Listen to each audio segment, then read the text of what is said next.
আগামী 26শে এপ্রিল শনিবার ঐতিহাসিক সোহরাওয়ার্দী উদ্যানে বিশ্বের সকল মুসলমানদের উপরে জুলুম নির্যাতনের প্রতিবাদে সকল সুন্নি সমমনা দরবার শরীফের পীর মাশায়েখগণ তাদের মুরিদান সহ একত্রিত হবেন ইনশাআল্লাহ।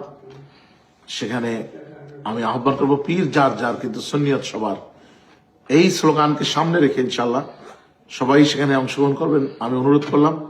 বিশেষ করে আমার ঐতিহ্যবাহী দাওয়াতুল ইসলাম বদরপুর দরবার শরীফের ভক্ত মুরিদান, মুরিদিন, মুতাকিদিন, মুহিব্বিন, মুতাওয়াসসিলিন, মুতাআল্লিকিন এবং মুসল্লিয়িন যারা রয়েছেন সবাইকে এই নির্দেশনা দেওয়া হলো। ইনশাআল্লাহ সকলেই 26শে এপ্রিল শনিবার সেখানে ইনশাআল্লাহ স্বতঃস্ফূর্তভাবে সকাল 9টায় ইনশাআল্লাহ সেখানে অংশগ্রহণ করবেন, এই নির্দেশনা সবাইকে দেওয়া হলো। এবং অন্যান্য সকল দরবারের সুন্নি সমমনা সব দরবারের সকল মতপার্থক্য ভেদাভেদ ভুলে গিয়ে ইনশাআল্লাহ এটা একটা নীরব প্রতিবাদ, এটা করা আমাদের জন্য ঈমানি দায়িত্ব।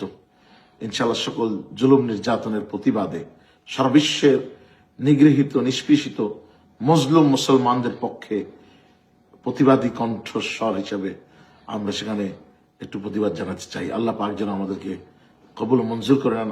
কাল কিয়ামতে মুসিবতের দিনে হতে পারে আমাদের নাজাতের এই একটা ওসিলাই আমাদের জন্য যথেষ্ট হতে পারে।